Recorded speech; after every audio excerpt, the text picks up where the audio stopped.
Welcome back to Revise and Resubmit, and welcome to another weekend book review. I'm Pavlov. And I'm Nikita. Picture this. It's 1995. You're standing in the sterile, fluorescent-lit halls of the University of Mississippi Medical Center, and you've just been granted U.S. patent number 5401504. Now, this patent, it covers the use of turmeric for healing wounds. To you and to the patent officers in Washington, this is a breakthrough. It's a novel discovery, an intellectual property worthy of exclusive rights and, potential profit. But thousands of miles away in India, there is this collective gasp of disbelief. And it isn't because the science is wrong.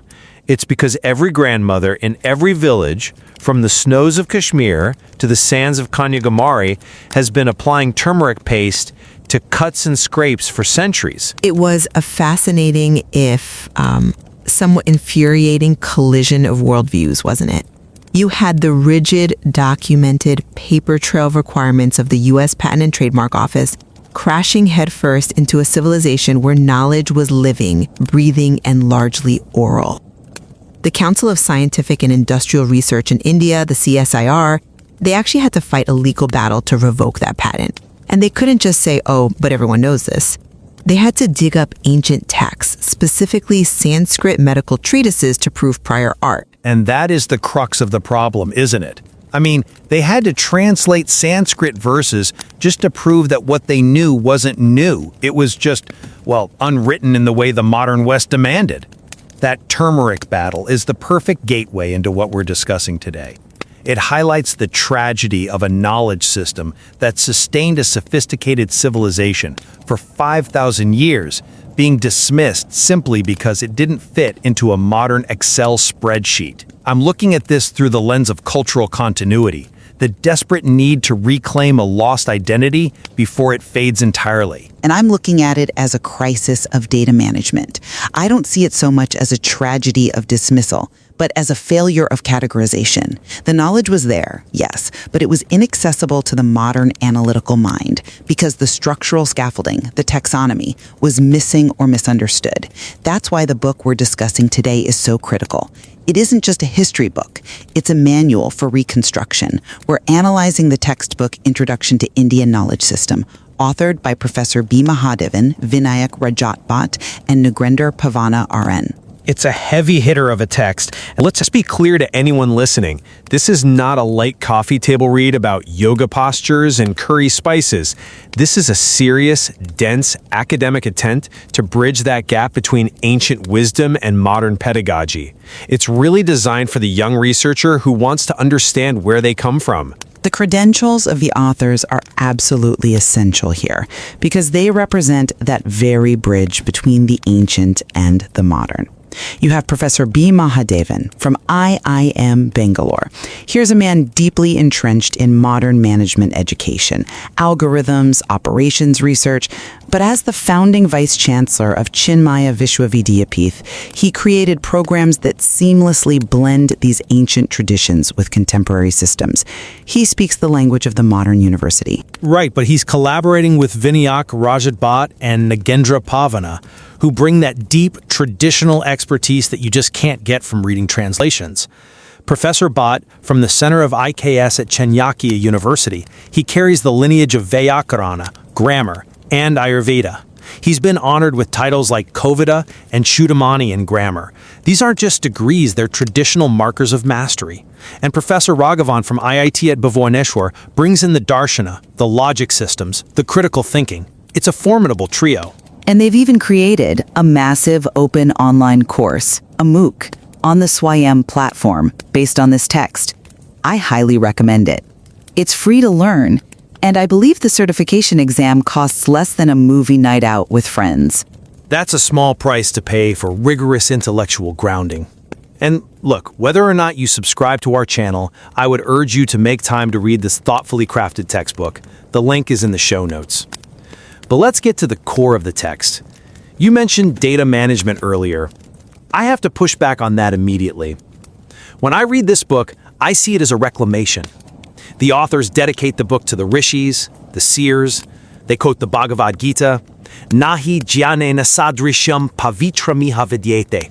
There is nothing as purifying as knowledge. To me, this book argues that the Indian knowledge system, or IKS, it's not just about facts or formulas, it's about dharma.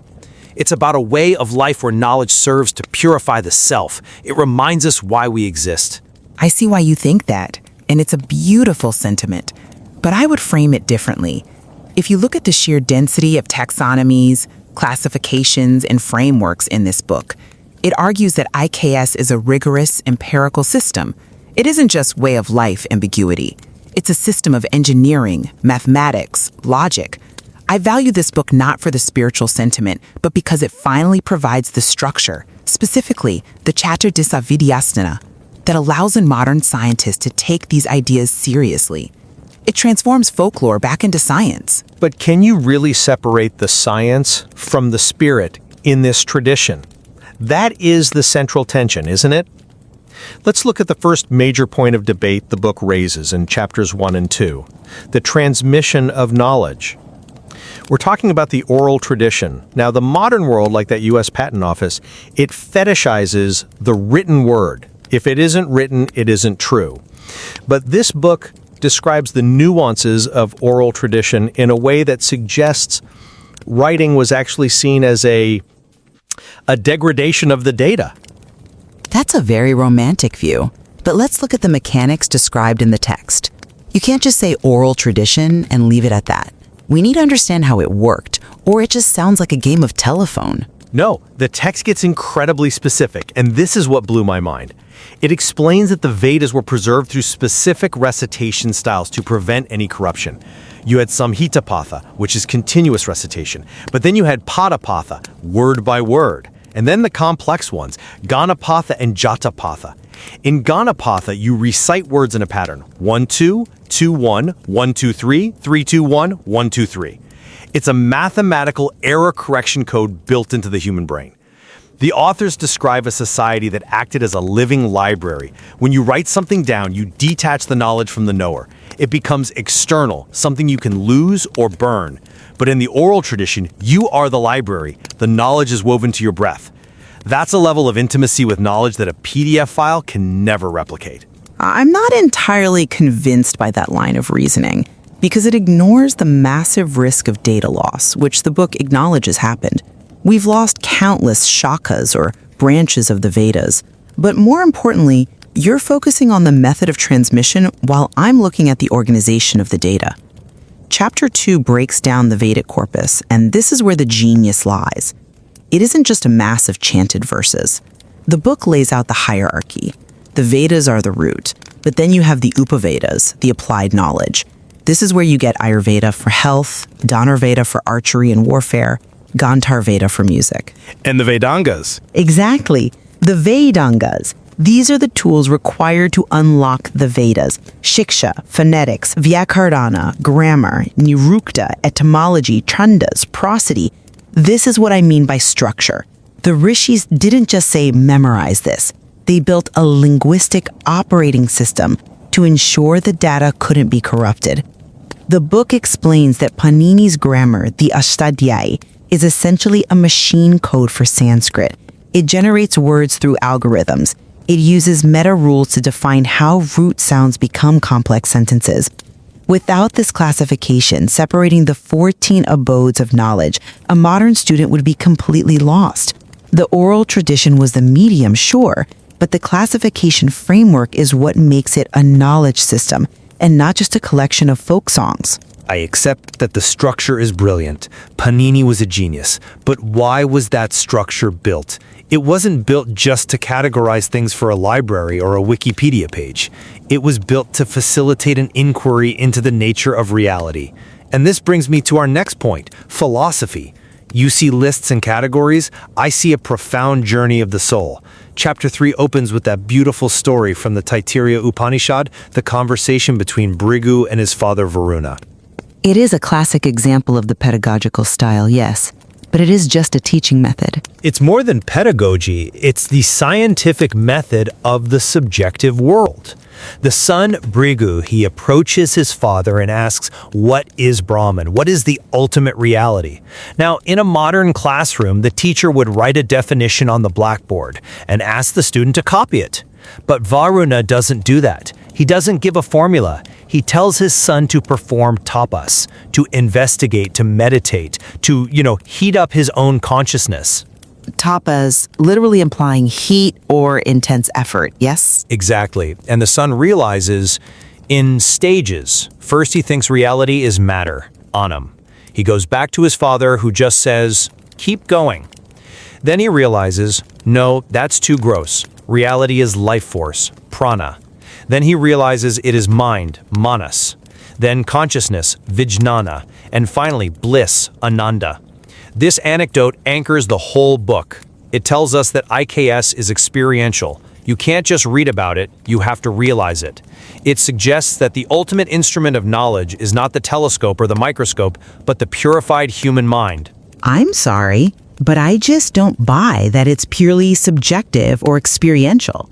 That story is lovely, it's poetic, but Chapter 3 also details the darshanas, the philosophical systems, and many of them are ruthlessly logical and objective. Look at the Vaisheshika school mentioned in the text. Long before John Dalton in the 19th century, Kanada Kashapa was conceptualizing the Parmanu, the atom. He was classifying the material world into substances, qualities, actions. He wasn't meditating on bliss, he was trying to figure out the building blocks of matter. That isn't spirituality, that is physics. It's physics driven by a desire to understand the creator's material. You can't strip the intent from the discovery. Kanana believed that understanding the atom would release the soul from suffering. Is it always linked to the soul, though? The book explicitly covers a Parvaka school in section 3.6.3, the materialists, the atheists. They accepted only direct perception, pracheksha, as valid knowledge. They rejected the Vedas, rejected God, rejected the afterlife. They basically said, if I can't see it, it doesn't exist. The fact that the authors include this proves that IKS is not a monolith of faith. It's a marketplace of ideas where skepticism was a valid, respected position. The Nyaya school, which is pure logic and epistemology, is about how to win a debate, how to spot a fallacy. The book demonstrates that this tradition values tarka, logic, just as much as tapa. I think you're mistaking the tool for the goal. Yes, Carvaka existed, but it was a reaction. It wasn't the mainstream flow that sustained the civilization. The mainstream was the integration of that logic into a higher purpose, which leads us to the application of this knowledge, part 3 of the book, covering math and science. This is where the rubber meets the road. You look at the Solba Sutras in chapter 8, and you see geometry. You see the Pythagorean theorem. Because it is the Pythagorean theorem, centuries before Pythagoras. That's an objective fact. The text details the Bhadhyana Solba Sutra, which gives the precise relationship between the diagonal and the sides of a square. Agreed. But why were they doing it? The book makes it clear. They were building fire altars, the Agni Chayana. The geometry wasn't for building a shopping mall or a bridge, it was for a ritual to connect with the divine. The challenge was converting a circular altar into a square altar of the exact same area or vice versa. Squaring the circle. The precision of the mathematics was required because the ritual had to be perfect to be effective. If the altar's area was off by a fraction, the ritual failed. The head, the math, was serving the heart, the devotion. You just cannot separate the geometry from the altar. That's a compelling argument, but it feels like you're limiting the scope of Indian science to religious servitude. Have you considered the secular applications that the book details in Chapter 10? I'm talking about metallurgy. This is my favorite part of the text because it is undeniable hard engineering. The story of Wootz steel. The Damascus blades, the steel that could cut through a floating silk scarf. Yes. The text explains that India was the global leader in high-grade steel production for centuries. The British, specifically the Royal Society, spent decades in the 19th century trying to reverse engineer how Indian smiths created this steel. And they failed for a long time. This wasn't ritualistic. This was high-temperature, crucible-based industrial chemistry. It involved specific furnaces, specific mixtures of iron and charcoal to control carbon content, and look at zinc. The Zawar mines in Rajasthan. Exactly. The book details the zinc distillation process in Zaur. Now, this is a crucial point that many people miss because they don't understand the chemistry. Zinc has a boiling point of about 907 degrees Celsius, but the temperature required to extract zinc from its ore is around 1,000 degrees. So usually when you try to smelt it, the zinc just boils, turns into vapor, oxidizes, and is lost. It's incredibly tricky. So how did they catch it? The Indian metallurgists designed a specific apparatus, the caustica. It was essentially a downward distillation retort. They heated the ore from the top and forced the zinc vapor to go down into a cool chamber where it could condense back into liquid. This is chemical engineering, plain and simple. It requires a deep understanding of thermodynamics, distinct apparatus design, and production at scale. It's not just prayer, it's industrial innovation.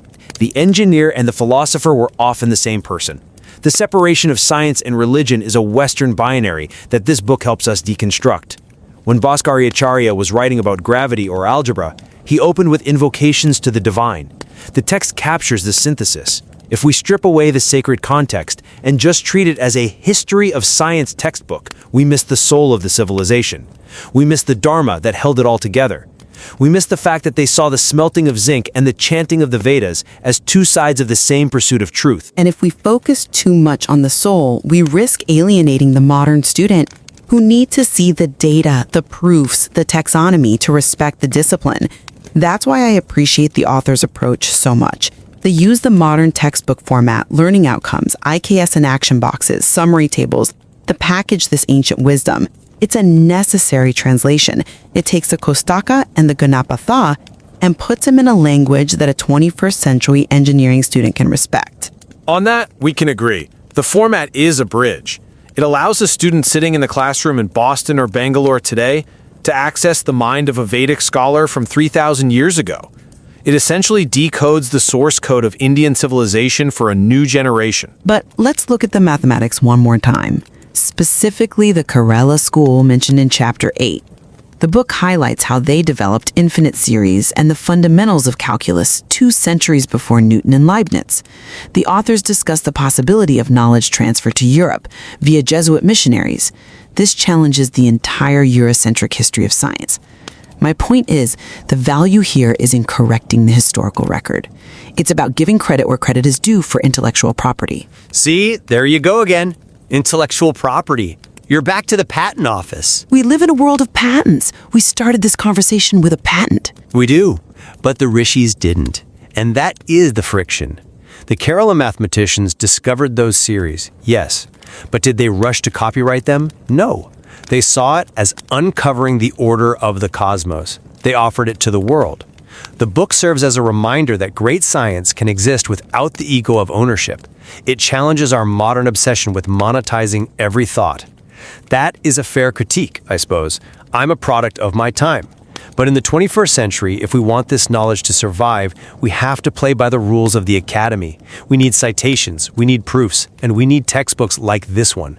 We can't rely on the living library anymore because the lineage has been broken. The grandmothers are forgetting the recipes. And that's where the tragedy lies, but also the hope. Because this book attempts to mend that break. It is trying to take the oral and make it textual without losing the spirit. So where does that leave us? We've looked at the oral tradition, the philosophy, and the hard sciences. I believe it leaves us with a call to integration. The advocate in me sees this book as a way to heal the fracture in our identity, to reconnect with a lineage that saw the universe as one organic whole.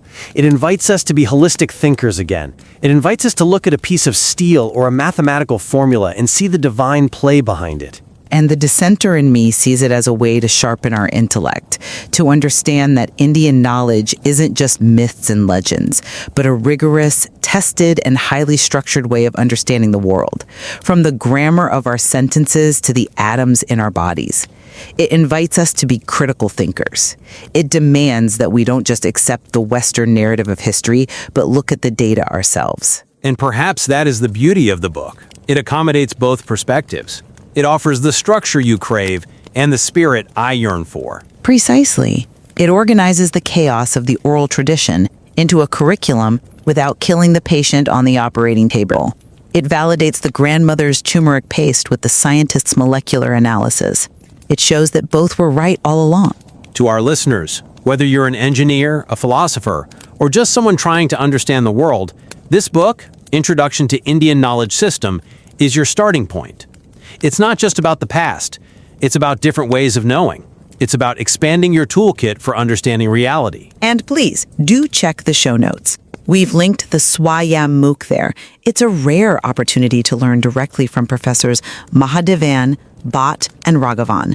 The chance to learn from a master of grammar and a master of management simultaneously is not something you get every day. And by the book, supporting this kind of academic rigor is crucial if we want these narratives to survive another century. It's about picking up the thread where our ancestors left off.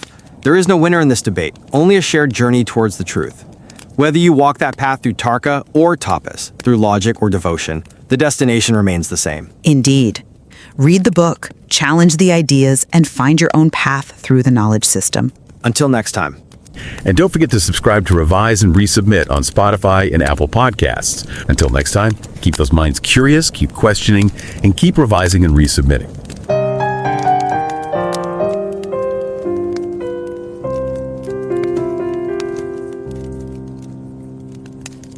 Revise and রিসাবমিটে স্বাগত।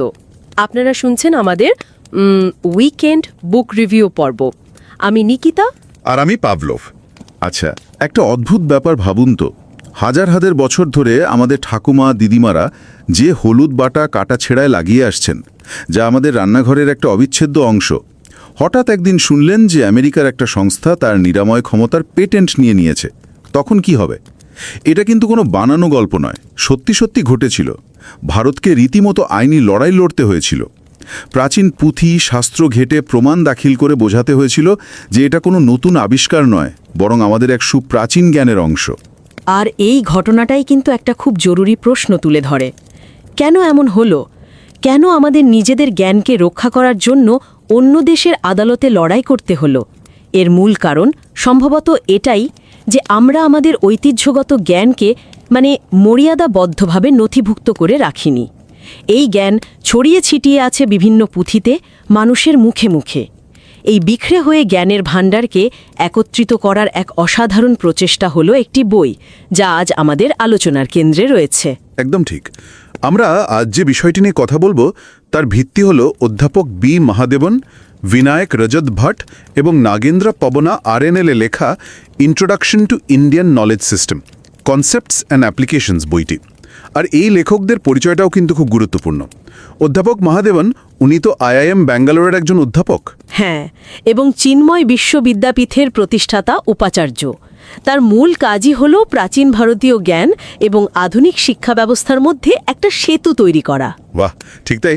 এবং doctor Vinayak রজত ভট্ট চাণক্য ইউনিভার্সিটির centre for Indian knowledge সিস্টেমের অধ্যাপক। ওনার ব্যাকরণ, আয়ুর্বেদ ও অর্থশাস্ত্রের মতো বিষয়ে গভীর পাণ্ডিত্য রয়েছে। সঙ্গে নাগেন্দ্র পবনা আরএন, যিনি চিন্ময় বিশ্ববিদ্যাপীঠের বেদ নলেজ সিস্টেম স্কুলের একজন সহকারী অধ্যাপক। তাদের মিলিত চেষ্টায় এই বইটি শুধু কিছু তথ্যের সংকলন হয়ে ওঠেনি, বরং জ্ঞানকে দেখার এক নতুন দৃষ্টিভঙ্গি তৈরি করেছে। আর সবচেয়ে দারুণ খবর হলো, এই বইটির ওপর ভিত্তি করে ভারত সরকারের স্বয়ম প্ল্যাটফর্মে একটা সম্পূর্ণ বিনামূল্যে অনলাইন কোর্সও চালানো হয়। আমাদের শো নোটসে তার লিঙ্ক দেওয়া আছে। ইচ্ছে করলে সামান্য একটা পরীক্ষার ফি দিয়ে একটা সার্টিফিকেটও পাওয়া সম্ভব। ফিটা হয়তো বন্ধুদের সাথে এক সন্ধ্যায় সিনেমা দেখার খরচের থেকেও কম।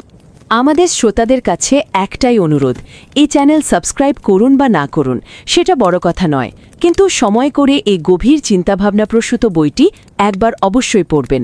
বিশেষ করে যারা একাডেমিক গবেষণা বা পড়াশোনার জগতে নতুন পা রাখছেন, তাদের জন্য এটা একটা দারুণ স্টার্ট হতে পারে। চলুন তাহলে বইটার ভেতরে ঢোকা যাক। বইটার গঠনশৈলী বা স্টাইলটা কিন্তু খুব আকর্ষণীয়। মোট 4টে ভাগে ভাগ করা হয়েছে। আচ্ছা, প্রথম ভাগেই লেখকরা একটা খুব মৌলিক প্রশ্ন তুলেছেন, আমাদের এই জ্ঞান ব্যবস্থা জানার প্রয়োজনটা ঠিক কী? ঔপনিবেশিকতার কারণে আমাদের যে একটা মানসিক ছেদ ঘটে গেছে, সেটার কথাই কি এখানে বলা হচ্ছে? হ্যাঁ, ঠিক ধরেছেন। লেখকরা দেখাচ্ছেন যে ঔপনিবেশিক শাসনের ফলে আমাদের গুরু শিষ্য পরম্পরা, অর্থাৎ জ্ঞান হস্তান্তরের যে ধারাবাহিক প্রক্রিয়া ছিল, সেটা ভেঙে পড়ে। এর ফলে আধুনিক শিক্ষার সঙ্গে আমাদের ঐতিহ্যের একটা বিচ্ছেদ তৈরি হয়। আর এই বিচ্ছেদের কারণেই হলুদের পেটেন্টের মতো ঘটনা ঘটে, কারণ আমরা আমাদের নিজেদের জ্ঞানকেই চিনতে বা দাবি করতে পারছিলাম না। বইটা সেই সংযোগটাকেই আবার স্থাপন করার চেষ্টা করে। এখানেই বইটির একটা বিশেষত্বের কথা বলতেই হয়, IKS ইন অ্যাকশন। প্রতিটি অধ্যায়ের শুরুতে একটা করে বাস্তব উদাহরণ দেওয়া হয়, যা বিষয়টাকে খুব জীবন্ত করে তোলে। যেমন প্রথম অধ্যায় শুরুতেই রাজা রাজচোল দ্বারা নির্মিত বৃহদীশ্বর মন্দিরের কথা বলা হয়েছে। এটা তো এক অবিশ্বাস্য কীর্তি। অবিশ্বাস্য তো বটেই। ভাবুন, 1010 খ্রিস্টাব্দে, অর্থাৎ আজ থেকে 1000 বছরেরও বেশি আগে, প্রায় 60,000 টন গ্রানাইট পাথর দিয়ে ওই মন্দির তৈরি হয়েছিল। আর মন্দিরের চূড়ায় যে কুম্ভম বা চূড়াটা রয়েছে, সেটার একার ওজনই প্রায় 80 টন। সেই যুগে তো কোনো ক্রেন ছিল না। তাহলে কিভাবে অত ভারী একটা পাথর অত উঁচুতে তোলা হলো? এটা তৎকালীন ইঞ্জিনিয়ারিং এবং স্থাপত্যবিদ্যার এমন এক উদাহরণ যা আমাদের অবাক করে দেয়। বইটা এই ধরনের উদাহরণ দিয়ে শুরু করে, যাতে পাঠক বুঝতে পারেন যে এই জ্ঞান শুধু পুঁথিগত তথ্যকথা নয়, এর বাস্তব প্রয়োগ ছিল। তার মানে এই জ্ঞান ভাণ্ডারকে একটা নির্দিষ্ট কাঠামোর মধ্যে ফেলা হয়েছে নিশ্চয়ই, নাকি এটা শুধুই কিছু বিচ্ছিন্ন উদাহরণ? 6টি বেদাঙ্গ যা বেদকে বুঝতে সাহায্য করে, এবং আরও 4টি শাস্ত্র, পুরাণ, ন্যায় মানে লজিক, মীমাংসা আর ধর্মশাস্ত্র। এই কাঠামোর মধ্যে সনাতন, বৌদ্ধ, জৈন, এমনকি আঞ্চলিক সাহিত্য এবং মৌখিক ঐতিহ্যকেও অন্তর্ভুক্ত করা হয়েছে। আর এই জ্ঞানের উপস্থাপনার একটা বিশেষ দিক হল সূত্রশৈলী, অর্থাৎ খুব অল্প কথায় গভীর ভাবনাকে প্রকাশ করা। আজকের যুগে টুইটারের মতো, কিন্তু গভীরতার দিক থেকে আকাশ পাতাল তফাত। আর্যভট্টের পায়ের মানের ওই শ্লোকটার কথা ভাবুন। ঠিক, চতুরাধিকং শতম অষ্টগুণং দ্বাশিষ্টিস্তথা সহস্রানাম অয়ুতদ্বয় বিষ্কম্ভ স্যাসান্ন বৃত্ত পরিনাহা। মাত্র একটি লাইনে কি অবিশ্বাস্য নির্ভুল তথ্য! এর মানে হল 100-র সাথে 4 যোগ করে তাকে 8 দিয়ে গুণ করে তার সাথে 62,000 যোগ করলে যে সংখ্যাটি পাওয়া যায় তা 2000 ব্যাসের বৃত্তের পরিধির আসন্ন মান। অর্থাৎ পরিধিকে ব্যাস দিয়ে ভাগ করলে হয় 3.1416। আজকের মানের সাথে হুবহু এক। এই গাণিতিক নির্ভুলতার পাশাপাশি ধাতুবিদ্যাতেও এর প্রমাণ মেলে, যেমন দিল্লির সেই মর্চেহীন লৌহস্তম্ভ।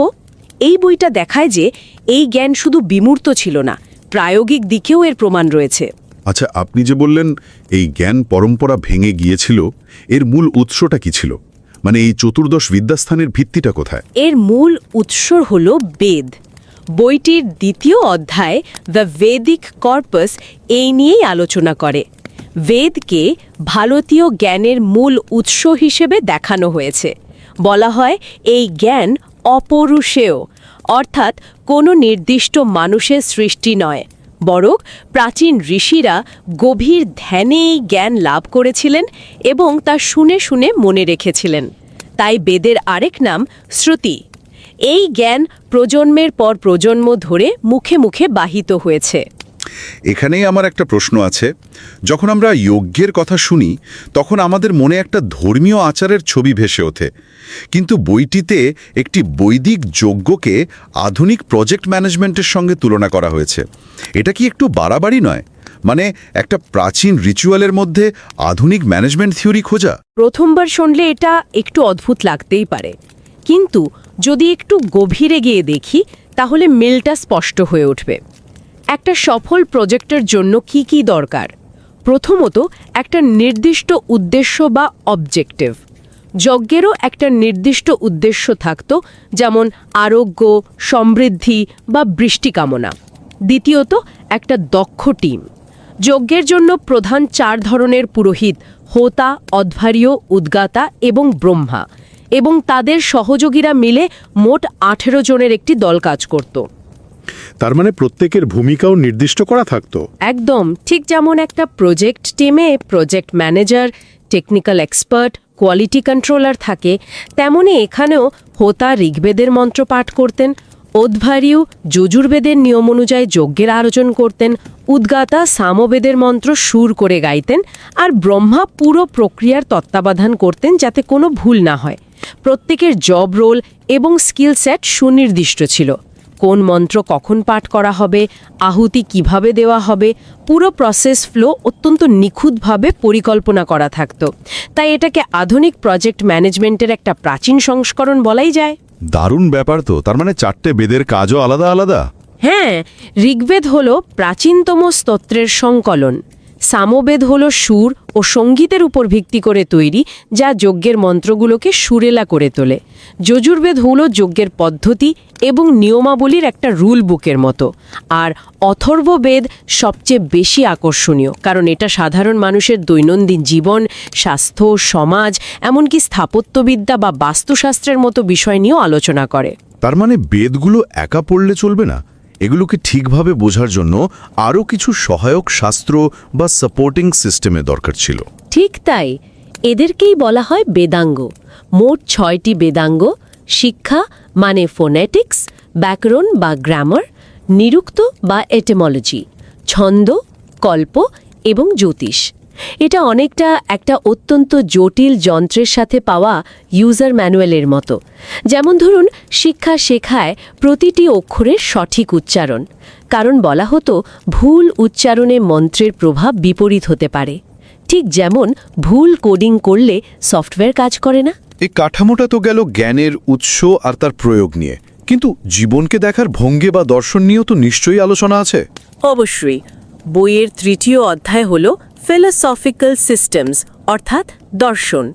দর্শন শব্দের মূল অর্থ হল দেখা, অর্থাৎ জগৎ ও জীবনকে দেখার একটি বিশেষ ভঙ্গি। ভারতীয় দর্শনকে মূলত 2টি ভাগে ভাগ করা হয়: আস্তিক মানে যারা বেদের প্রামাণ্যতা স্বীকার করে, এবং নাস্তিক যারা করে না। আস্তিক ধারার মধ্যে 6টি প্রধান দর্শন রয়েছে, যাদের একসঙ্গে স্বরদর্শন বলা হয়: সাংখ্য, যোগ, ন্যায়, বৈশেষিক, মীমাংসা এবং বেদান্ত।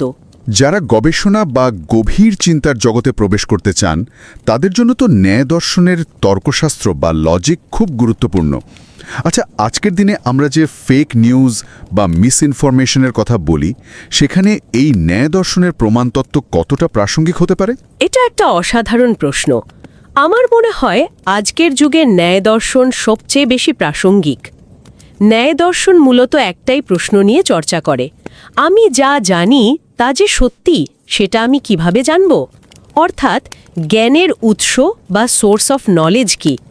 ন্যায় দর্শন 4 ধরনের প্রমাণের কথা বলে: প্রত্যক্ষ মানে সরাসরি ইন্দ্রিয়ের মাধ্যমে জানা, অনুমান, উপমান এবং শব্দ প্রমাণ। আজকের দিনে যে কোনো খবর পেলে ন্যায় দর্শন আমাদের শেখায় আগে যাচাই করো এটা কোন প্রমাণের উপর ভিত্তি করে বলা হচ্ছে। এটা কি প্রত্যক্ষ প্রমাণ নাকি শুধু কারণ মুখের কথা? সেই শব্দের উৎসটা কি নির্ভরযোগ্য? এই প্রশ্নগুলো করতে পারলেই তো আমরা মিসইনফরমেশন থেকে নিজেদের বাঁচাতে পারি। তার মানে জ্ঞান অর্জন শুধু তথ্য সংগ্রহ নয়, বরং একটা পদ্ধতিগত অনুসন্ধান। একদম। এই অধ্যায়ের শুরুতেই তৈতৈর উপনিষদের একটি খুব সুন্দর গল্প আছে, যা এই অনুসন্ধান প্রক্রিয়াটাকেই তুলে ধরে। গল্পে বরুণ ঋষি তার পুত্র ভৃগুকে ব্রহ্ম বা পরম সত্য কী তা শেখাতে চান, কিন্তু তিনি সরাসরি উত্তর দেন না। তিনি ভৃগুকে বলেন, তপস্যা বা গভীর অনুসন্ধানের মাধ্যমে নিজে খুঁজে বের করো। বাহ, তারপর কি হলো? ভৃগু প্রথমে অনেক ভেবেচিন্তে এই সিদ্ধান্তে আসে যে অন্নই ব্রহ্ম, কারণ অন্ন থেকেই সব প্রাণের জন্ম হয়। সে তার বাবাকে এই কথা বললে তিনি বলেন, খুব ভালো, কিন্তু আরও তপস্যা করো। ভৃগু আবার গভীরে গিয়ে উপলব্ধি করে শুধু অন্ন নয়, প্রাণই ব্রহ্ম, কারণ প্রাণ না থাকলে অন্যও কোনো কাজে আসে না। পিতা তাকে আবারও বলেন, আরও গভীরে যাও। এরপর সে উপলব্ধি করে মন, তারপর বিজ্ঞান বা বুদ্ধি। প্রতিবারই পিতা তাকে আরও গভীরে যেতে উৎসাহিত করেন। অবশেষে বহু অনুসন্ধানের পর সে উপলব্ধি করে আনন্দই ব্রহ্ম। এই যে ব্যক্তিগত অভিজ্ঞতার মাধ্যমে ধাপে ধাপে সত্যের গভীরে পৌঁছানো, এটাই ভারতীয় জ্ঞানচর্চার মূল পদ্ধতি। এটা কোনো রেডিমেড উত্তর ধরিয়ে দেয় না। একদিকে যেমন এই গভীর আধ্যাত্মিক অনুসন্ধান রয়েছে, তেমনি অন্যদিকে সম্পূর্ণ বস্তুবাদী দর্শনও তো ছিল, তাই না? যেমন চারবাক দর্শন। হ্যাঁ, আর এটাই ভারতীয় চিন্তাধারার সবচেয়ে বড় শক্তি, এই বৈচিত্র্য। চারবাক দর্শন সম্পূর্ণ বস্তুবাদী। তারা শুধুমাত্র প্রত্যক্ষ প্রমাণকেই স্বীকার করে। তাদের মতে যা ইন্দ্রিয়ের মাধ্যমে সরাসরি অনুভব করা যায় সেটাই সত্যি। ঈশ্বর, আত্মা, পরলোক এসবের কোনো অস্তিত্ব তারা মানে না। তাদের বিখ্যাত উক্তি হল যাবৎ জীবেদ সুখাম জীবেদ ঋণাং কৃত্বা ঘৃতম পিবেদ, অর্থাৎ যতদিন বাঁচো সুখে বাঁচো, প্রয়োজনে ধার করে ঘি খাও। তার মানে একই সমাজে একদিকে ব্রহ্মের মতো সূক্ষ্ম ধারণা নিয়ে আলোচনা হচ্ছে, আবার অন্যদিকে এই চরম বস্তুবাদী চিন্তাও জায়গা পাচ্ছে। ঠিক তাই। এখানে বিতর্ক, আলোচনা এবং ভিন্নমতকে সবসময় সম্মান জানানো হতো, দমন করা হতো না। এটাই দেখায় যে জ্ঞান ব্যবস্থাটা কতটা খোলা বা ওপেন ছিল। আজকের আলোচনা থেকে একটা বিষয় পরিষ্কার বোঝা যাচ্ছে, ভারতীয় জ্ঞান ব্যবস্থা বা ইন্ডিয়ান নলেজ সিস্টেম মানে শুধু কিছু পুরনো গল্প বা আচার অনুষ্ঠান নয়। এর পেছনে একটা অত্যন্ত সুগঠিত, যুক্তিপূর্ণ এবং বিজ্ঞানসম্মত কাঠামো আছে, যা গণিত, ধাতুবিদ্যা, স্থাপত্যে থেকে শুরু করে প্রজেক্ট ম্যানেজমেন্ট এবং জীবন দর্শন পর্যন্ত বিস্তৃত। আমরা তো বইটির প্রথম কয়েকটি অধ্যায়ের সামান্য কিছু অংশ নিয়ে কথা বলতে পারলাম। এর প্রতিটি অধ্যায়ে জ্ঞানের একটি বিশাল জগৎ রয়েছে। যেমন ধাতুবিদ্যা অধ্যায়ে দিল্লির কুতুব মিনারের কাছে অবস্থিত সেই মর্চেহীন লৌহস্তম্ভের কথা আছে, যা ১৬০০ বছর ধরে খোলা আকাশের নিচে থেকেও একটুও মর্চে ধরেনি। কিংবা গণিত অধ্যায়ে শূন্যের আবিষ্কার এবং দশমিক পদ্ধতির প্রভাব নিয়ে বিস্তারিত আলোচনা রয়েছে। এই আলোচনা শেষ করার আগে শ্রোতাদের জন্য একটা ভাবনা রেখে যেতে চাই। এই বইটিতে সময়কে শুধুমাত্র রৈখিক বা লিনিয়ার হিসেবে না দেখে চক্রাকার বা সাইক্লিক্যাল রূপেও ভাবার কথা বলা হয়েছে। আমরা সাধারণত সময়কে একটা সরল রেখার মতো ভাবি, যার একটা শুরু আছে আর একটা শেষ। জীবনেও আমরা সাফল্যকে একটা সরল রৈখিক পথে এগোনো হিসেবেই দেখি। কিন্তু ভারতীয় দর্শনে যুগচক্রের ধারণা রয়েছে, যেখানে সত্য, ত্রেতা, দাপর, কলি এ 4টি যুগ চক্রাকারে আবর্তিত হয়। প্রতিটি ধ্বংসের পরেই আবার নতুন সৃষ্টি হয়। একবার ভেবে দেখলে কেমন হয় যদি আমরা আমাদের নিজেদের জীবন, বিভিন্ন পরিকল্পনা বা এমনকি ইতিহাসকে একটা সরল রেখার পরিবর্তে একটা চক্রের মতো করে দেখি। তাহলে হয়তো কোনো ব্যর্থতা বা শেষকে চূড়ান্ত বলে মনে হবে না। তখন হয়তো মনে হবে প্রতিটি শেষই আসলে একটি নতুন শুরুর প্রস্তুতি। এই ভাবনাটা নিয়ে চিন্তা করার অনেক অবকাশ আছে।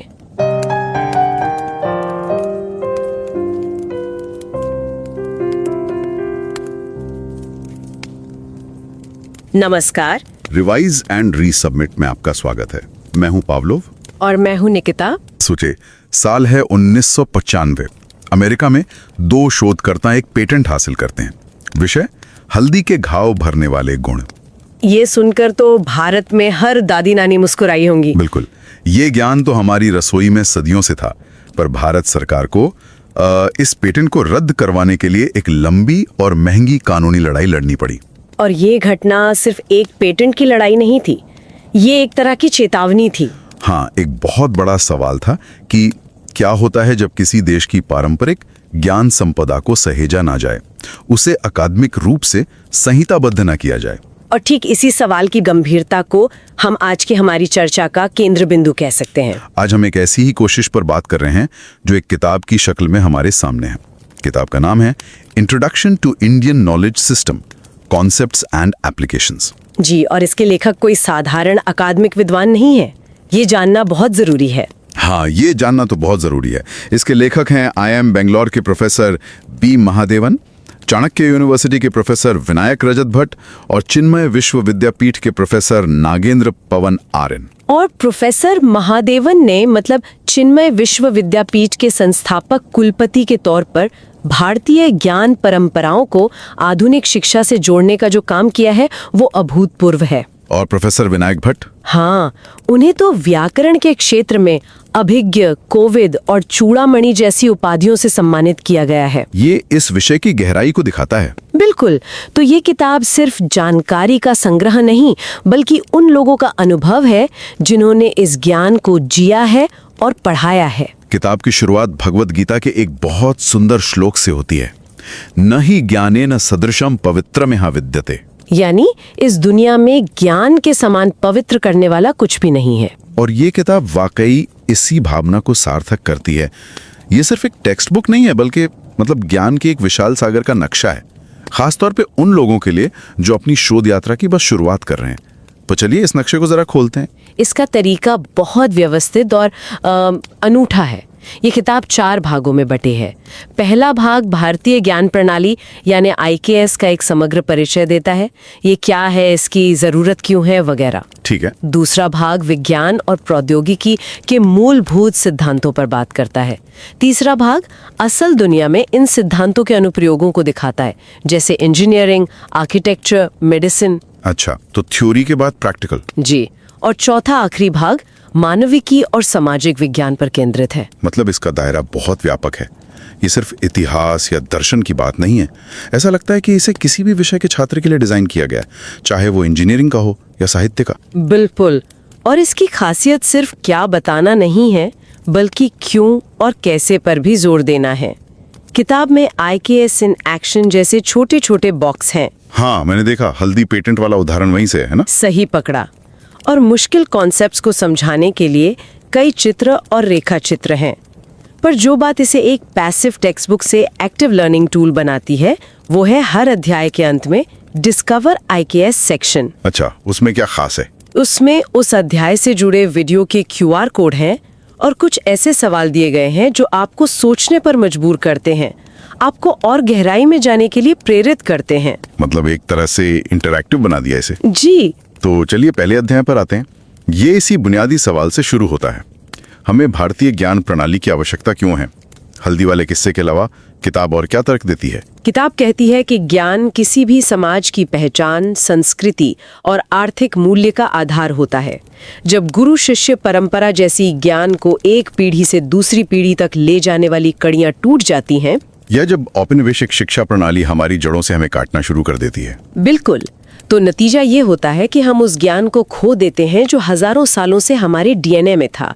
ये किताब उस खोए हुए खजाने को फिर से खोजने और समझने का एक गंभीर प्रयास है। तो फिर IKS को परिभाषित कैसे किया गया है? क्या ये सिर्फ वेदों और उपनिषदों तक ही सीमित है? नहीं, और यहीं पर इसका असली पैमाना समझ में आता है।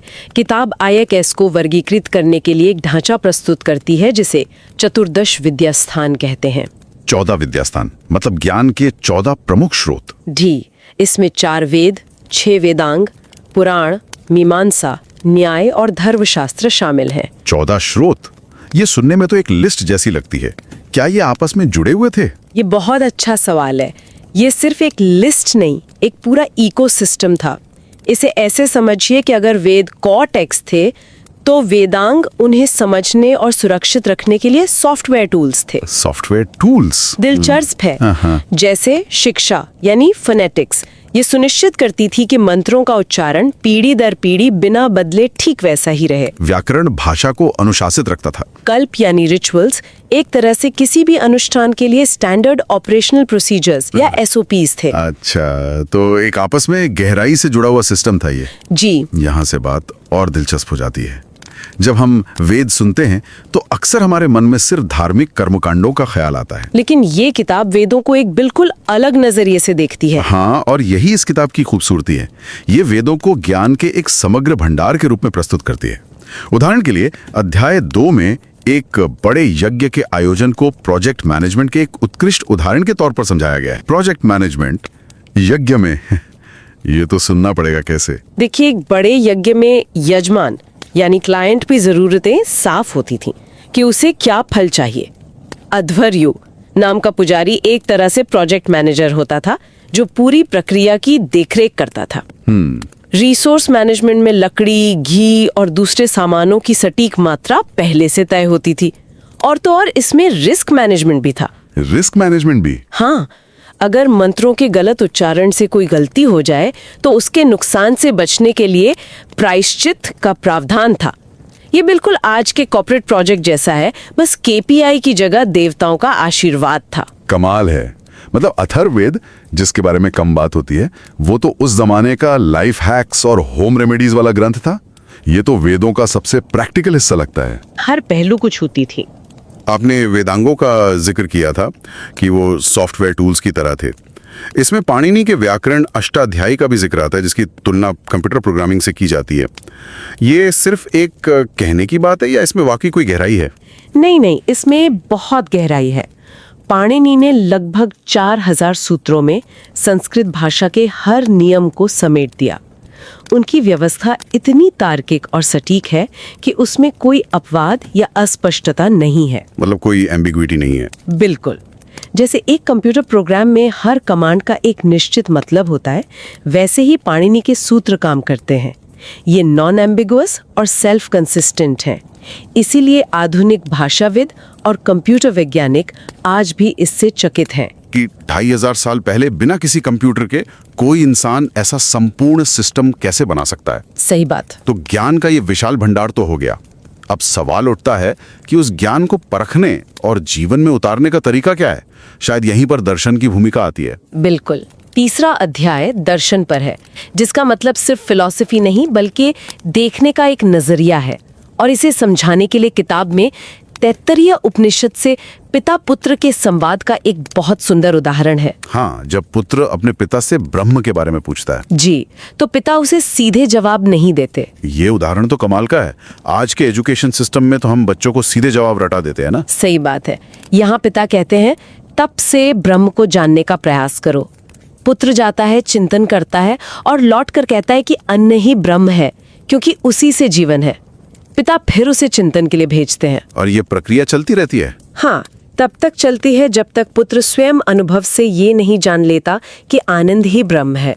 ये इंक्वायरी बेस्ड लर्निंग का सबसे पुराना और शायद सबसे अच्छा उदाहरण है। जवाब देना नहीं बल्कि जवाब खोजना सिखाना। जी। भारत में तो कई दर्शन परंपराएं हैं, आस्तिक, नास्तिक।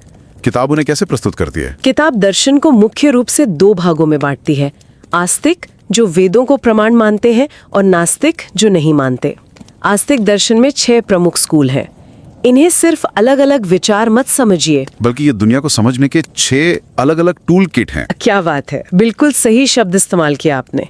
जैसे सांख्य सृष्टि को पुरुष यानी चेतना और प्रकृति यानी पदार्थ के खेल की तरह देखता है, वहीं न्याय दर्शन पूरी तरह से तर्क और प्रमाण पर आधारित है। वो भारत का स्कूल ऑफ लॉजिक था, जो सिखाता था कि किसी भी बात को मानने से पहले उसे तर्क की कसौटी पर कैसे कसें। जी हाँ, किताबों में रहता तो शायद आज हम इस पर बात भी नहीं कर रहे होते।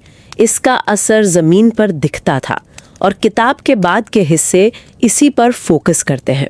और यहाँ हमें कुछ हैरान करने वाली बातें पता चलती हैं। जैसे धातु कर्म यानी मेटलर्जी की बात करते हैं। दिल्ली का लौह स्तंभ तो सब जानते हैं, जो 1600 सालों से बिना जंग लगे खुले आसमान के नीचे खड़ा है। लेकिन किताब वुड्स स्टील की कहानी बताती है। वुड स्टील, ये क्या चीज थी? वुड स्टील प्राचीन भारत का एक सुपर मटेरियल था। एक खास क्रूसिबल तकनीक से बनाया जाता था, जिसमें लोहे को चारकोल और कांच के साथ मिट्टी के बर्तनों में बहुत ऊंचे तापमान पर पिघलाया जाता था। अच्छा। इस प्रक्रिया से स्टील में कार्बन की मात्रा बहुत नियंत्रित और ज्यादा हो जाती थी, जिससे उसमें अविश्वसनीय मजबूती और लचीलापन दोनों एक साथ आ जाते थे। और इसी से वो मशहूर दमिश्क तलवारें बनती थी। जी हाँ, जब इस स्टील से तलवारें बनती थी तो उन पर एक खास लहरदार पैटर्न उभर आता था, जो उनकी पहचान थी। ये तकनीक इतनी एडवांस थी कि यूरोप के वैज्ञानिक माइकल फैराडे जैसे लोग भी सदियों तक इसे दोहराने की कोशिश करते रहे, लेकिन सफल नहीं हुए। ये तो वाकई आश्चर्यजनक है। ये सिर्फ लोहे का काम नहीं था, ये मटेरियल साइंस की एक बहुत बड़ी छलांग थी। बिल्कुल। और नगर नियोजन मतलब टाउन प्लानिंग के बारे में क्या? हड़प्पा मोहनजोदड़ो के बारे में हम स्कूल में पढ़ते हैं, पर क्या उसमें भी कुछ ऐसा खास था? खास ही खास था। आज के शहरी योजनाकारों को भी वो हैरान कर देता है। सोचिए, 5000 साल पहले एक ऐसा शहर जिसकी सड़कें एक दूसरे को 90 डिग्री पर काटती थीं, एक ग्रिड पैटर्न में। वाह! हर घर में अपना बाथरूम और कुआं था, और सबसे बड़ी बात, ढकी हुई नालियों का एक ऐसा नेटवर्क जो पूरे शहर से गंदे पानी को बाहर ले जाता था। और उनमें मैनहोल भी थे सफाई के लिए ना? जी, मैनहोल भी थे।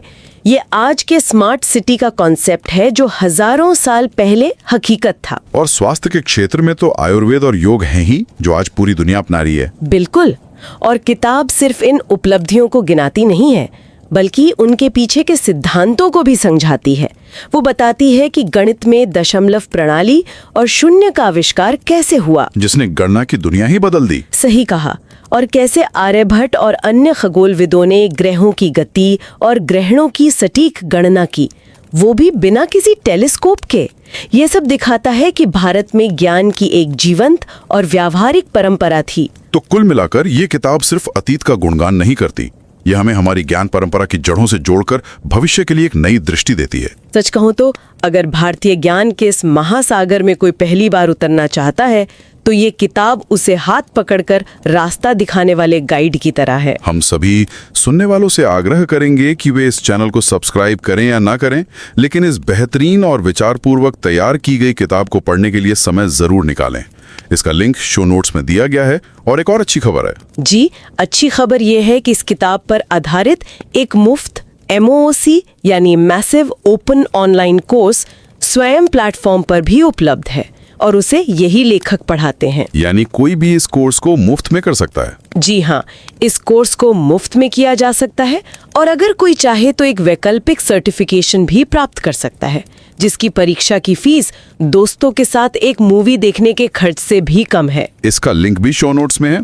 ये अपने ज्ञान को परखने और उसे एक औपचारिक मान्यता देने का एक शानदार अवसर है। बिल्कुल। हम आज की इस चर्चा को एक विचार के साथ समाप्त करना चाहेंगे। किताब में एक जगह चर्चा है कि कैसे भगवत गीता में अवतार की अवधारणा को आज के अर्थशास्त्र और प्रबंधन में पुनर्योजी प्रणालियों यानी रीजनरेटिव सिस्टम्स के एक मॉडल के रूप में देखा जा सकता है। मतलब एक ऐसी प्रणाली जो जब भी बिगड़ने लगती है या जब अव्यवस्था बढ़ जाती है तो उसे ठीक करने के लिए एक हस्तक्षेप होता है। जी, और ये हमें सोचने पर मजबूर करता है आज की और कौन सी आधुनिक समस्याओं जैसे पर्यावरण संकट या आर्थिक असमानता का समाधान मिल सकता है यदि हम इन प्राचीन ज्ञान संरचनाओं को केवल उनकी मान्यताओं के लिए नहीं बल्कि उनके अंतर्निहित तर्क और सिस्टम थिंकिंग के सिद्धांतों के लिए फिर से परखें।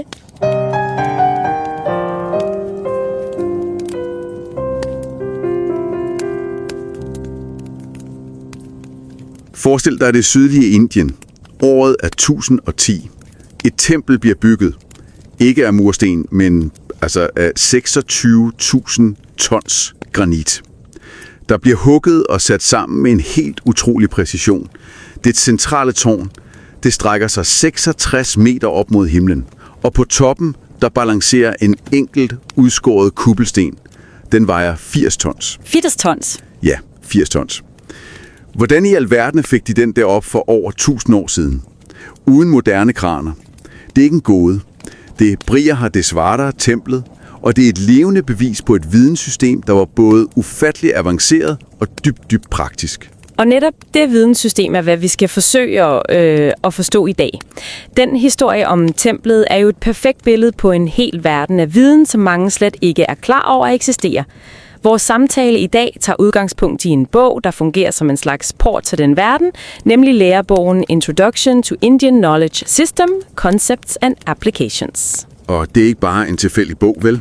Forfatterne er virkelig nogle sværvægtere. Først er der Mahadevan. Han er professor ved det anerkendte Indian Institute of Management i Bangalore. Og han har ikke bare undervist, han har været med til at skabe helt nye universitetsuddannelser, der ligesom blander oldgammel indisk viden med moderne videnskab. Præcis.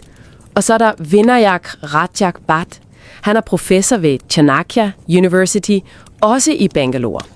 Han er ekspert i alt fra den her komplekse sanskrit-grammatik til Ayurveda, altså det traditionelle medicinske system. Han er en af de få, der virkelig bygger bro mellem de gamle tekster og den moderne verden. Og den tredje forfatter er Venkata, som er adjunkt ved IIT Bhubaneswar, et af Indiens tekniske topuniversiteter. Han underviser i alt fra logik og kritisk tænkning til de store indiske epos.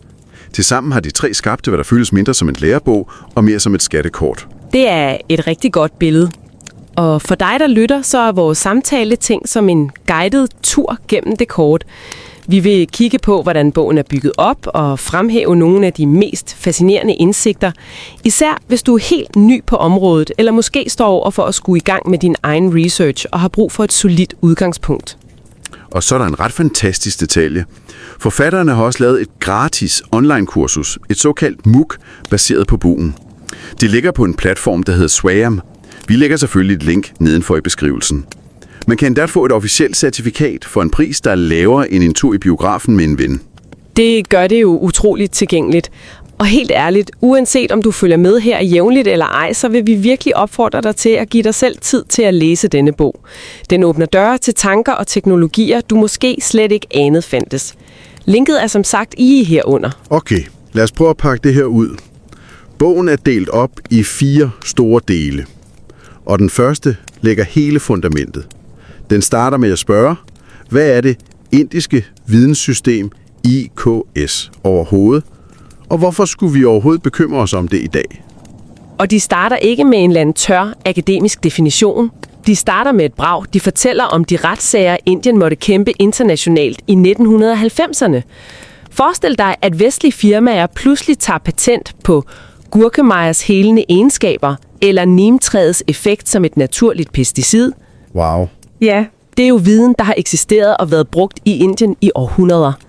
Pludselig skulle den indiske stat bevise ejerskabet til sin egen traditionelle viden. Det er jo en utrolig stærk måde at starte på.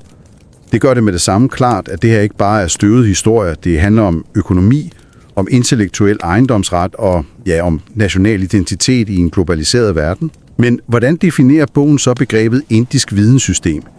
Det lyder jo enormt. Det er det også. Den grundlæggende definition er ret enkelt. Det er den samlede viden, som er skabt af folk på det indiske subkontinent over mere end 5.000 år. Men det siger jo ikke så meget. Det geniale er, hvordan de gør det håndterbart.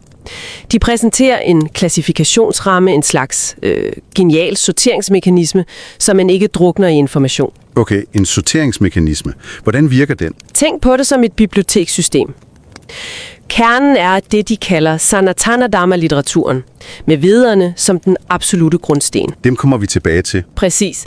Så er der en hylde for andre store traditioner, der voksede ud af den samme jord som buddhisme og jainisme, og endelig er der en sektion for al den regionale litteratur og de utallige mundtlige traditioner.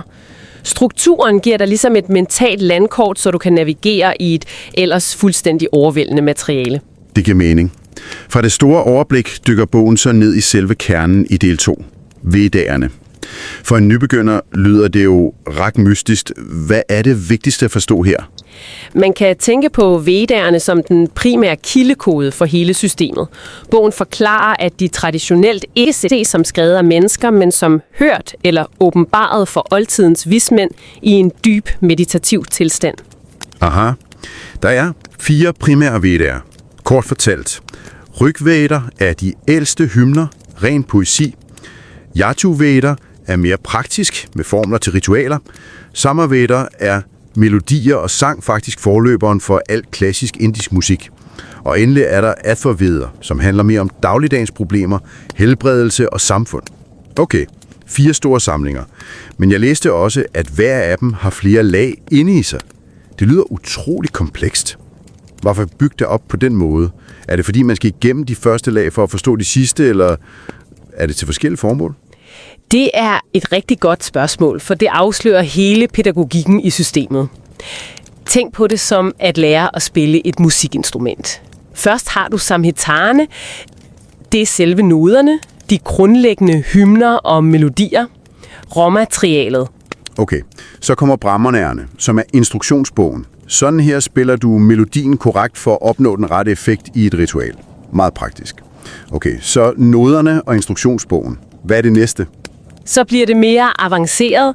Næste lag er arangakerne, de såkaldte skovtekster. Det er musikteorien, den dybere symbolske forståelse for, hvorfor harmonierne virker, som de gør. Det er for dem, der har trukket sig lidt tilbage for at reflektere. Og til sidst har du Upanishaderne. Her spiller du slet ikke længere. Her sidder du sammen med de store mestre og taler om, hvad musik i virkeligheden er. Det er ren filosofi og metafysik. Så det er en rejse fra ydre handling til indre indsigt. Det analogi er fantastisk. Det gør det pludselig helt logisk.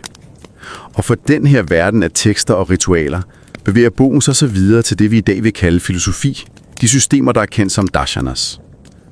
Her bruger bogen en historie til at illustrere, hvordan man lærer.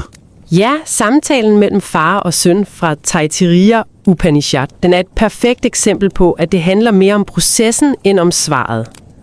Sønnen spørger sin far, hvad den ultimative virkelighed, Brahman, er. Men faderen giver ham ikke et færdigt svar, som vi måske vil forvente i vores uddannelsessystem. Nej, præcis. I stedet siger han, søg at vide det gennem selvfordybelse, eller tapas. Så han sender ham bare væk for at tænke selv. Præcis. Sønnen mediterer og kommer tilbage og siger, jeg tror det er mad, for alt liv kommer fra mad. Faderen afviser det ikke, men siger bare, fortsæt din søgen. Aha. Processen gentager sig. Sønnen opdager lag efter lag af virkeligheden, livskraft, sind, intellekt, for han til sidst selv opdager, at den ultimative virkelighed er ren lyksalighed, Ananda. Pointen er, at ægte viden ikke er noget, du kan få serveret. Det er en erkendelse, du selv skal nå frem til. Det udfordrer jo fuldstændig vores moderne idé om undervisning, hvor det handler om at memorere det rigtige svar til eksamen. Men det er jo også her, bogens pædagogiske stil virkelig skinner igennem for en moderne læser. Der er de her små bokse, kaldet IKS in Action.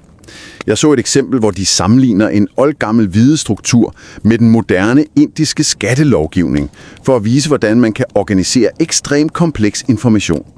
Det gør det hele så håndgribeligt. Ja, de bygger konstant bro til nutiden. Og efter at have lagt det her filosofiske og spirituelle fundament i de første 2 dele, så springer bogen i del 3 og 4 til de helt konkrete praktiske anvendelser. Det er her, man virkelig ser, hvordan filosofien blev omsat til videnskab og teknologi. Og det er her, min hjerne virkelig begyndte at slå knuder. I kapitlet om matematik nævnes de her Sulba-sutraer, oldgamle tekster om geometrien i alterbyggeri. Og der beskriver de, hvad vi i dag kender som den pythagoræiske læresætning. Flere århundreder før Pythagoras overhovedet blev født. Vent lige lidt. Siger du, at selve fundamentet i den geometri, jeg lærer i folkeskolen, eksisterede i Indien længe før den græker, den er opkaldt efter? Det er præcis, hvad bogen dokumenterer. Og det er mere end bare en sjov, hvem var først detalje. Det tvinger os til at stille spørgsmålet. Hvorfor lærer vi i skolen, når matematikkens historie starter i Grækenland? Det her viser, at den praktiske anvendelse af avanceret geometri var dybt integreret i ritualer og arkitektur i Indien, længe før vi i Vesten begyndte at navngive sætningerne. Det er en fundamental udfordring af den historie, vi fortæller om videnskab. Det er jo fuldstændig vildt. Hvorfor er det ikke almen viden? Det ændrer jo perspektivet totalt. Hvad med andre områder? Jamen, det fortsætter. I kapitlet om metallurgi beskrives fremstillingen af woodstål. Okay. Det er det legendariske stål, som de berømte Damaskussværd blev smedet af. De var kendt for at kunne kløve en fjer i luften og samtidig være utrolig stærke. Bogen forklarer de avancerede metoder, man brugte til at opnå den kvalitet. Eller tage zinkdestillation. De mestrede en utrolig kompliceret proces i Indien århundreder før man knækkede koden i Europa. Det er fascinerende. Men bogen dækker også arkitektur, ikke? Noget, der hedder Vastu Shastra. For at være helt ærlig, så er det et af de områder, hvor jeg som moderne læser bliver lidt skeptisk. Når jeg hører om rummelig harmoni og korrekt orientering baseret på oldgamle principper, så lyder det hurtigt som feng shui og noget, der er svært at tage videnskabeligt seriøst. Hvordan overbeviser bogen også om, at det er mere end bare kulturel overtro? Det er en sund skepsis, og bogen adresserer det indirekte ved at fokusere på de praktiske principper. Den præsenterer ikke Vastu Shastra som en magisk formel, men som et komplekst system af designprincipper. Det handler om ting som ventilation, naturligt lys, materialevalg og en grundlæggende forståelse af, hvordan det byggede miljø påvirker menneskers velvære. Okay, så mere praktisk. Præcis. Man kan se det som en tidlig form for bæredygtig og menneskevenlig arkitektur, der er kodificeret i et sprog, der er både poetisk og teknisk. Den inviterer læseren til at se den funktionelle kerne bag det spirituelle ydre. Det er en meget mere overbevisende tilgang. Den sidste del af bogen dækker sig humaniora og samfundsvidenskab. Den fuldender ligesom billedet. Sundhed og velvære i Ayurveda med det sofistikerede system af de 3 dosas, vata, pitta og kapha til at forstå kroppens balance. Det er interessant, for hele den moderne wellnessbølge med fokus på individualiseret kost og livsstil er jo i virkeligheden en genopdagelse af de principper. Og så er der statsledelse i Kautilyas Arthashastra. Jeg har hørt den sammenlignet med Machiavellis Fyrsten, bare skrevet næsten 2000 år tidligere. Præcis. Det er en benhård og utrolig detaljeret håndbog i realpolitik, økonomi og spionage. Den viser et samfund, der tænkte dybt over, hvordan man organiserer og styrer en stat. Så du har hele spektret fra de mest ophøjede metafysiske spørgsmål i Upanishaderne til helt konkrete råd om, hvordan en konge skal håndtere sine spioner. Alt er en del af det samme videnssystem. Så når man ser det hele samlet, er bogen i bund og grund en invitation. Den siger ligesom, her er et helt kontinent af viden, som i vidt udstrækning er blevet overset. Her er et kort og et kompas. Rejsen er din egen.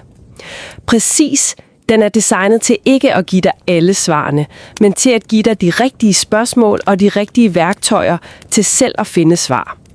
Med sine klare forklaringer, illustrationer og links til yderligere læsning i Discover IKS-sektionerne, er den en perfekt gateway for den studerende, forskeren eller enhver, der er nysgerrig efter at forstå en af verdens ældste videnstraditioner på dens egne præmisser.